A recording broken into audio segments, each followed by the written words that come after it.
Greetings folks, welcome to the Spankey Guitar YouTube channel. First of all, I'd just like to start off with saying the guitar and music world has lost a couple of iconic artists. One being Dusty Hill, the bassist for Billy Gibbons, and one of the best rock and roll Texas rock blues band, ZZ Top. So condolences to their family. I know I've been a big fan of ZZ Top for quite a number of years, and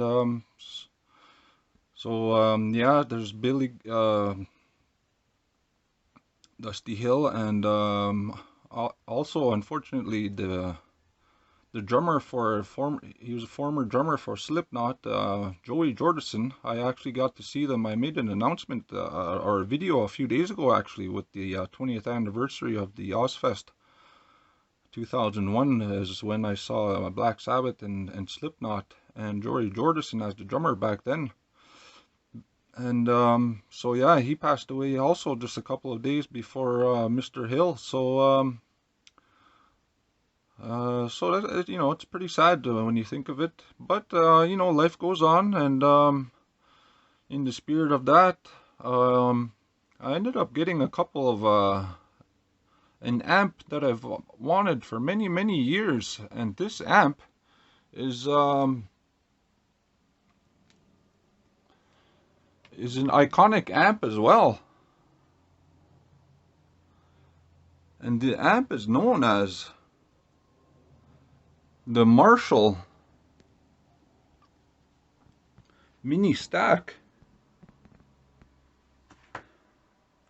And this guy has 10-inch woofers for many years, for 20 years or longer. I always thought these things only had 8-inch speakers in them, but there's 10-inch speakers, and that makes a huge difference. These guys, these little guys here, these all have 8-inch speakers, and they just don't quite cut it. They're good for practice amps. These ones here, Epiphone, Fender, and even the orange cab, those are all 8-inch speakers.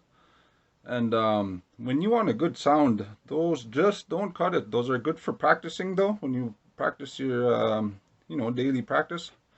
But if you want a good sound, you need at least a 10-inch woofer such as these guys. Not only do I have one, but there's two. This is the bottom stack, bottom cab,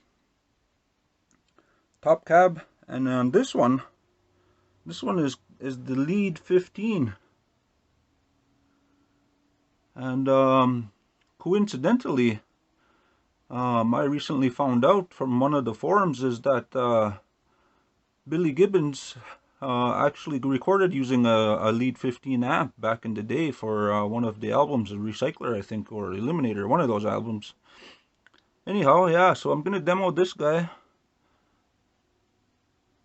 Main, preamp, gain 2, input, guitar input to treble, contour, bass, master volume, reverb, headphone jack line out, and a CD input.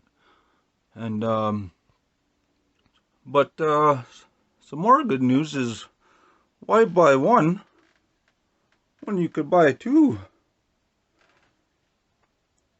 This one is the 2006 micro stack from Marshall. This one is the MG15MSII series. This one is a slightly different circuitry. Input on the left, volume. There's an overdrive select switch here. Gain, overdrive, volume, bass, contour, treble, level, FDD, frequency. I forget what that stands for, FDD. I'll get back to you when I start playing. But that basically, when you engage the switch it on, it's sort of like a boost switch almost, but it sounds excellent when you push that in, push that on. CD in and emulated line out, emulated headphones power. And yeah, so these guys have the 10 inches also. And so what we're gonna pair it up with is not one of the Gibsons, not that Gibson, but we'll pair it up with this lovely one here. This one is the Epiphone 1959. This one is the 2020 version. I did a separate review of this already, so if you guys want to hear how this one sounds through a Marshall, stay tuned.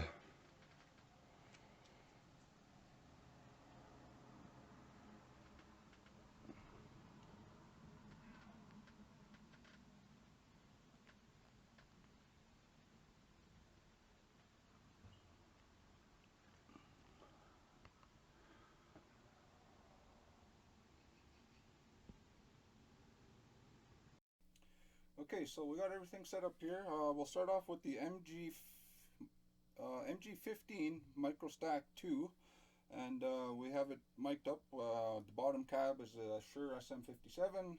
This one here is Audio Technica AT2020, and of course the Epiphone 1959 Les Paul standard. And so yeah, we'll just start off on the clean channel first, and this is how that sounds.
And that's that. I hope you enjoyed the video, folks. Please subscribe for more. I'm going to have more Gibson Les Pauls, Epiphone Les Pauls, amps, and so yeah.